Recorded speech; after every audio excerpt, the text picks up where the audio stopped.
It's time for a 4-4 bloody 2. As requested in the comments, this is going to be a very high scoring one for a 4-4-2, and we have tested with all standards of teams, so I've got you covered. Let's get into the video. We're going to get the powerhouse out of the way to start things off. That is going to be Real Madrid, but we actually win 34 games out of a potential 38, which you can't really go wrong with. In terms of the player stats, it's going to be Rodrigo coming in with 37 goals across the season. Obviously, he was playing up top with Vidi on the left and Valverde on the right, and Joselu playing up front alongside of him. In terms of the assists, it's going to go to Alaba. Now, he was playing in a left-back role, and the wing-backs in this system are very, very, very attacking, so that is why he got so involved. Kepa, 99% pass completion, you can't really knock that either. We scored 158 league goals, conceded just 25, and 0 goals conceded. And also, just didn't even mention it, a quadruple winning season, winning the Champions League against Manchester United, the Spanish Cup against Atletico Madrid, and also the Super Cup against Barcelona. So, a very good season. Over to the team stats, and there's a lot to like. And talking about liking, be sure to leave a like on the video if you are enjoying the video so far. And it does help the video get found, attracts new people to the channel, and obviously, we love to see new people on the channel, so be sure to do it and consider subscribing. But do you know what? In terms of the league stats, they are going to look very good. We're going to have the most points per game, the most goals, the fewest shots against, the most shots for, also picking up the most dribbles made, the fewest conceded, and the most clean sheets. Now, possession, I will show you, we're definitely not a possession-based team with this tactic, as you are going to see when we get into the breakdown of it. But it's not too bad, 55%. We're not getting dominated with it, but obviously, we're not going to be at the likes of Barcelona because they are playing a tiki taka style. In terms of the data hub, we are going to be looking at over 4 goals a game, 4.16 to be exact, conceded at way under a goal a game at 0.66, over 22 shots a game, edging towards 23, and 88% pass completion, which is very good for a tactic like this, and a taka win ratio of 74.26. Over to Farsley, a team over in the Vanarama National League North, and a team predicted to finish in 21st place, where Warrington finished, and we actually come out, and we won the league very, very well, to be fair, and we only lost 6 games out of 46 games played, so that is absolutely incredible. It's going to be Darren Stephenson coming in with 37 goals, and Chris Atkinson coming in with a 17 assist tally? I was going to say ratio then. Tom Morgan, he looks quite a scary bloke, but a 96% pass completion with 114 league goals scored. Now that speaks levels for how good this tactic is going forward, because our team is one of the worst in the league based off the prediction, and also a very good defensive display as well, conceding just 38, so very good stat lines as well, and also picking up the FA Trophy against Dagenham and Redbridge, so a double winning season. Absolutely outstanding. Going over to the team stats, we are going to feature in a fair few, to be fair. The most points per game, the most shots at 806, the fewest shots against at 359, and also, obviously, the fewest conceded and the most clean sheets. Again, possession-wise, we were up there, to be fair, with 58%. So, obviously, a lower standard of football. It's easier to dominate the ball. Therefore, it is going to be higher than it was with Real Madrid. So, 58%. I'm going to take. Going over to the data hub, we are obviously going to see a decline because we are playing in a much lower standard league with a much lower standard team as well, at 2.48 goals a game, 0.83 conceded, so still way under a goal a game conceded, getting on towards 18 shots a game, a pass completion of 87%, and a taka win ratio, which is quite a consistent across all of them, at 74.42. Now over to Shakhtar. And this was actually a flawless season, literally 29 wins and 1 draw. This always happens against Ruck. I believe how you say that, or Rook. Honestly, that is frustrating because we have had a couple of saves like this now where we literally failed to go a complete perfect 100% win by 1 draw or 1 loss. Still a very good season. Obviously, Shakhtar are a very dominant team in this league alongside of Dynamo Kiev. And to be fair, it's going to be Sikan coming in with 35 goals. Lasina Traore, a throwback to the FIFA days for me. 7.84 highest match rating.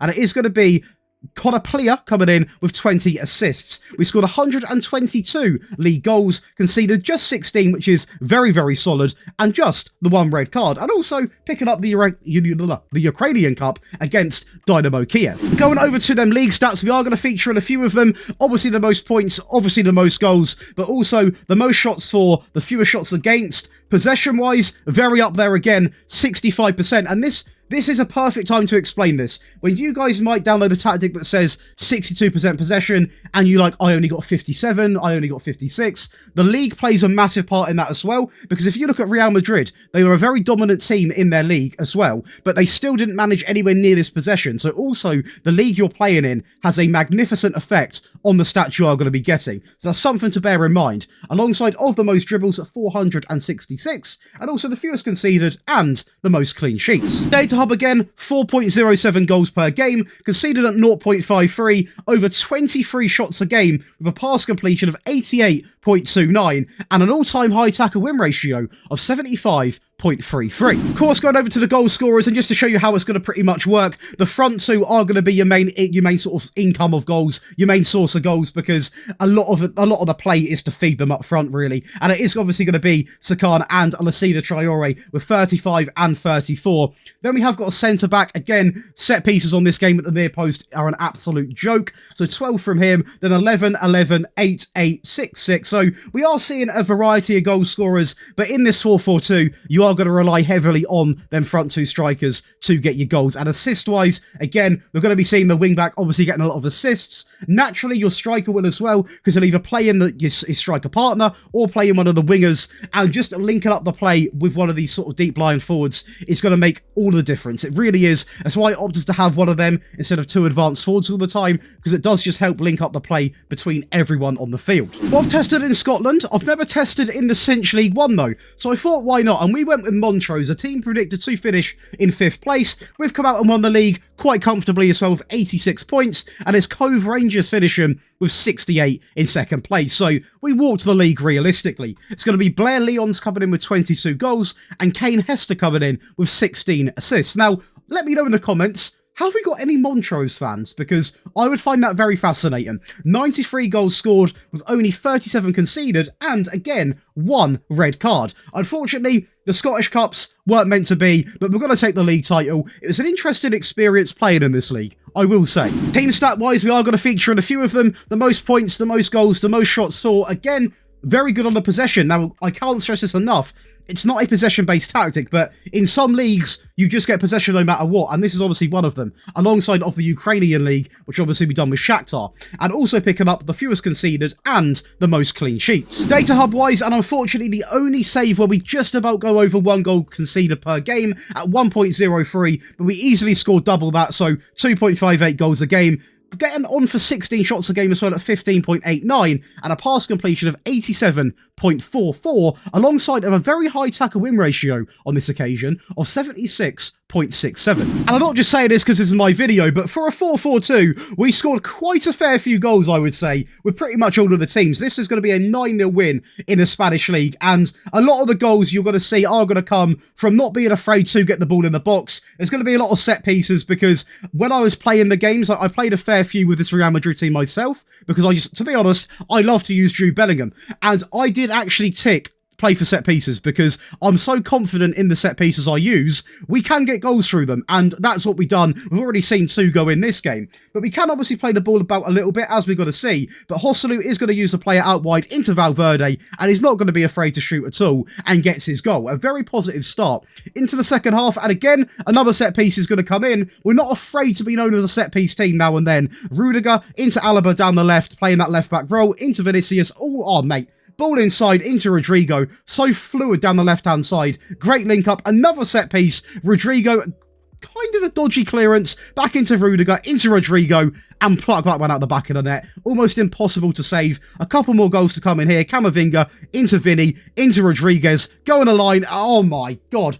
Have that one. Bottom left corner, a beautiful finish, and 1 more goal to come now into Jude Bellingham. Valverde down the right-hand side, ball into the box, a dodgy clearance, and Rodriguez gets the scraps. But we can also handle big games with this 4-4-2. In this Champions League final, as Martinez loses the ball in the 36th minute, and that is a gutter moment for him, especially in the Champions League final. And again, it's going to be a set piece, which obviously does get this goal, and that was a very weird-looking set piece. That shot almost looked to go in slow motion past Onana there, drifted its way through everyone in the box. but we've got to take it. Obviously, and the last goal here comes in right at the end of the game into Jude Bellingham, the best youngster in the world, spreads it to Carvajal, and he absolutely takes on the fullback there. Ball inside into JoshDaly. Nice and simple. But now it is going to be time before the tactic breakdown. I do want to quickly say, if you are enjoying today's video, please do leave a like and definitely consider subscribing to help out the channel, and also just help the video perform in general. It does mean the absolute world to me. It really, really does. I also do want to quickly thank all of the 800 plus people we've got in the Patreon right now. That is a bold figure, but much love for you guys again. You've got to get access to all 3 of the tactical variants. You get early video and early tactic release. You get priority in the rebuild and tactic requests, one-on-one tactical help, and much more. The big one, the giveaways as well. We give away usually sort of 2 to 3 things a month, so definitely go and get involved because the vibe is really good over there. The link is going to be in the description and also pinned in the comments. But let's go over and talk about this meta 4-4-2. So we are going to start off with the player roles, as we usually do on this channel, and we are going to go into the sweeper keeper, who is simply going to be on the default instruction. The wing back on the right is going to be on attack, simply on tackle harder. A ball playing defender on the right hand side is going to be on tackle harder. All the rest, apart from that, on the default, nice and simple. Exactly the same on the left hand side, and the wing back on the left is also going to be on attack on tackle harder. Now, if you're asking me why I've used tackle harder, yes, a little bit of inspiration did come from Nap in terms of like, when he has a tackle harder tactic, we don't seem to pick up that many more bookends compared to what I usually would. Maybe a few more yellow cards here and there. And it does come down to the standard of team you're playing with. Because if you're playing with sort of a really low standard team, your players' sort of decision making and tackling might be quite poor, meaning they're not going to be as accurate sort of thing. So you can obviously untick these if you feel like you need to. But having this on, I just noticed the aggressive play, winning the ball back, putting in challenges. And when I say putting in challenges, I don't mean they're all, you know, negative yellow card challenges. Just getting stuck in and winning the ball back. The 2 in midfield is going to be a DM on support, on tackle harder, partnered alongside of another DM on support, on tackle harder. Now, the reason why I've kept these very, very basic is because we need someone to protect that back four as well, because there is obviously this little gap here. So I don't really want this player pushing up here, because then it's going to almost be like, what is that? It's going to be like a 4-1. A 4-1-3-2, essentially, which we're not trying to go for. If I had a box-to-box that is going to push up in that sort of formation. So I wanted to have 2 sort of holding midfield players that can obviously be very, very defensive and protect that back four. And having these 2 in the midfield really did do that. And that means that we can have people a little bit pushed up as inverted wingers, on support, on tackle harder, dribble more, and cut inside with the ball. And it is going to be exactly the same on the right-hand side, but we have actually gone with also get further forwards, because on this side of the field, the deep lying forward is going to be on a supportive role, so he's going to be a little bit deeper than that advanced forward on the left-hand side. So I wanted this inverted winger to make sure he is going to be up the field, because he can link up a lot easier with this deep lying forward, who is going to be simply on the supportive instruction, alongside of the advanced forward, again, simply on the default. And I've uploaded several 4-4-2s on this channel, and I always like to keep the instructions quite limited, quite basic, because I feel like you can really overcomplicate what a 4-4-2 is. A 4-4-2 is a very basic tactic. It's been in the game for years, very old school, very English, you know, a classic 4-4-2, and it can get the job done as we've seen. But let's go over to the team instructions. Now, although I said it's not based off a tiki-taka, it technically is, as in the tactical style. It's just not designed to have high levels of possession. So it is going to be a custom tiki-taka on the attacking. I'm going to say it 3 times because I do see the comments. An attacking mentality the 4th time, and there we go. And we are going to do the team instructions right now. We are going to go with pass into space, focus play down the left and the right, because we have got very attacking fullbacks, and we've got the inverted wingers as well. So we do want to focus to play in them areas right there. And also, we are going to play out from the back, because we've got a little bit of elegance to this 4-4-2. It's as simple as that. In terms of the directness, we are going to go for shorter, alongside of a maxed out higher tempo. Now, you rarely see this with a 4-4-2, but this is why you get so many goals. It's why, you know, we win the ball back so well. It plays a big part. Now, if you are playing in a lower league, there is no harm in lowering this down to sort of, to be honest, you could go in as standard, but just expect to not be as dominant in your games and just not have as much about you. Simple as that, really. Unfortunately, I'm one of the people that believe a higher tempo tactic is purely the meta, and since this is a meta tactic, I've gone for it. I've fully backed it. And we're also going to go with mixed crosses and run at defence, because when we get the ball, we want to fly forward, red arrow style. Transition, there are going to be a few things selected. We're going to have counter press, counter, distribute to the centre-backs while rolling the ball out. And lastly, and not too much to talk about here, but the first thing is going to be maxing out this trigger press. Again, you could lower this if you're playing as a sort of lower league team, but even with all of the testing we done, we always kept these exact same things. The maxed out trigger press, the maxed out tempo. You do pick up injuries, but as long as you're training, resting, rotating, you should be able to deal with it over a season. And I didn't even make any signings, so you're going to have somewhat of a transfer budget with whatever club you're with, and therefore it's probably going to be easier for you as well. In terms of the line, we're going to whack this up to a high press line of engagement alongside of a higher defensive line. So very attacking 4-4-2, but I do feel like you need to make a 4-4-2 quite attacking in this game to make it really work, because otherwise it's a little bit of a snooze fest. Let's just say that. What wasn't a snooze fest was playing with Shakhtar as we win this game 7-0 against MK25, and it's an absolute rocket to get things going inside of 2 minutes. A great pen there from Traore. Let me know in the comments, do you remember this guy from FIFA? I need to know. A set piece comes in there, a poor clearance from the keeper, and it is going to be Sycan on the edge of the box. Good 1-2. And how about that? Touch, pause, engage. Beautiful stuff. We go again here, playing it from the back. We're just going to, nice bit of elegant passing here, to be fair. Obviously, this was with a team where we did have a good level of possession in the Ukrainian division, to be fair to us. Down the right-hand side, it drifts all the way back to the left-hand side of the field, back inside, and that is an absolute rocket. Now, by the way, I will say, look at the minute of the game. All of these goals come in inside of, well, basically 16 minutes, and at this point I feel so sorry for the opposition because they're just getting absolutely done over, to put it bluntly. They're getting absolutely humiliated, and one more goal comes in 74 minutes deep down the right hand side, and it's beautiful. Even with Farley, the weakest team of the video, it was a very comfortable 3-0 final, obviously against Dagenham and Redbridge, as it is going to be a penalty down the middle from Atkinson to get things going. And now we are going to go up again, winning the ball back quite well there into Stephenson, who's going to run at the back line, a great ball through into Blair, who seals the deal. 2-0 up right now, and one more goal coming in here in the 54th minute. Carroll down the right hand side, absolute wonder ball in, direct, beautiful. But of course, as always, I do have an attacking variant for you guys and a defensive variant, which you can download on the Patreon or watch the video. Again, I'm never going to be that guy that makes people sign up, but it does make it a lot easier for you guys if you wanted to do so. But let's go over to the sweeper keeper. He's going to remain exactly the same.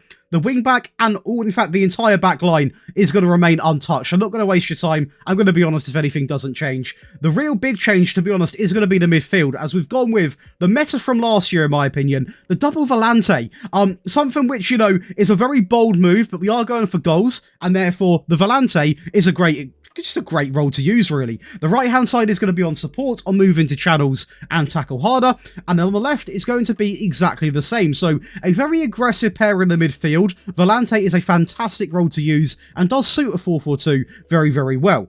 On the left-hand side, we're going to have an inverted winger on attack, simply on tackle harder, and on the right, again, an inverted winger on attack, on tackle harder. Now, again, both of these obviously now have got get further forwards on, and that is really going to push this team up and almost play a bit like a 4-2-4 in all honesty, as these are going to almost be in this area here. So if you imagine the left hand side doing that as well, it does shape a bit like a 4-2-4, and the advanced forwards are both going to be on the default, and they're really going to be burying the goals. And this translates to 4-4-2 from the default, which scored a decent amount of goals, into this one, which is a goal-scoring machine. In instructions, it is going to remain on an attacking mentality. We are going to pass the ball into space. Of course, this isn't going to change. We've got to definitely want to focus down the left and the right now while playing out from the back. This is going to remain the same. The only difference is going to be that being more expressive, because again, and I will say, if you're taking this into a game, you might not actually need to have this selected. But if you are chasing a game, you're desperate for a goal, then this is what you can have on, because that is going to be a big change, letting your players have a bit of freedom and let them express themselves. Transition, there's going to be one simple change. That is going to be distribute quickly. Again, this is purely on here if you are trying to chase a game, not if you're going into a game with this. So hopefully you guys are watching a video at this point, because there are a lot of things which are ifs and maybes, because obviously I can't have it selected for sub and not for the rest. So if you are playing in a game and you're chasing a game, have it on. If you're going into a game, you don't really need it on, in my opinion. And lastly, one thing I've changed is going to be the get stuck in, just to really set some emergency, let the players go into some challenges and try and win the ball back. Again, you can argue this is designed for if you are chasing a game, you're trying to get a goal desperately, fire the players up a little bit, but I would say you could go into the game with this as well. It'd be a very aggressive way of playing football. So if you're trying to obviously get goals, maybe for goal difference, for example, that could be another good sort of utilization of this tactic. But just in general, it's a bit of a beefed up version for goals compared to the default. And of course, every attacking variant needs a partner defensive variant, and we have got that right now. And as you can see, it is going to change quite a fair bit. The goalkeeper does remain exactly the same. The wingback on the right is going to drop to defend on tackle harder. Two ball playing defenders, again, simply on tackle harder. And the wingback on the left is going to be on tackle harder. We love a bit of tackle harder in this system. Both of the DMs do remain exactly the same as the default. Alongside of now, we are going to have wingers, just because I want the wide options, because it's going to be a lot easier to obviously maintain possession with this lovely triangle, whereas the inverted wingers are going to drift in and obviously try and do their own thing. So having a player stuck out wide is honestly a really good option. And both of these are going to be on support simply on both tackle harder, alongside of a supportive deep lying forward on the default, and a default advanced forward to finish off your defensive variant. So essentially, this is just going to be a much more restricted 4-4-2 that is definitely designed, I would say, to seal out a game. Honestly, and I could lie to you guys right now, but I would not go into a game like this because I think it's a bit too negative. But it is a tactic which I use multiple times to seal out a game in the last sort of 10 to 15 and just basically suck the life out of the opponent. And you can get the odd goal here and there with it as well, because essentially what's going to happen is the opposition are going to be trying to break you down time and time again. They're going to overcommit players, and we've still got two people to hit up top. So we've got to remember that. Team instructions, and I will say, it's now gone to a balanced style, a balanced mentality. Just to clarify, we're going to pass the ball into space. We're still going to focus the play down the left and the right while playing out from the back. But we are going to have much shorter passing alongside of a slightly higher tempo, and we're going to time waste. I'm sorry. We're going to time waste. We're also going to play for set pieces while having mixed crosses. In transition, a couple of changes are going to come in. We're still going to counter press, however. We're not going to actively seek to counter attack. We're going to slow the pace down while taking short goal kicks to anyone across the back line. And that is really to eliminate any risks. We're going to have everyone across the back line on defend now. So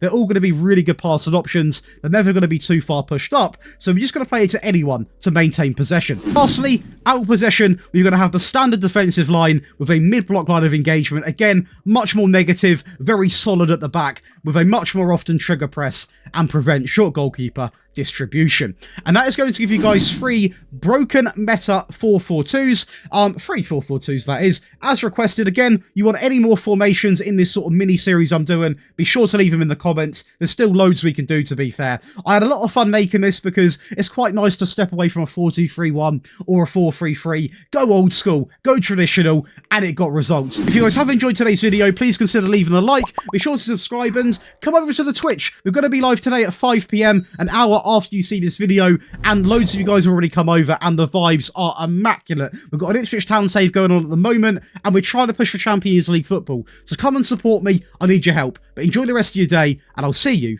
in the next one.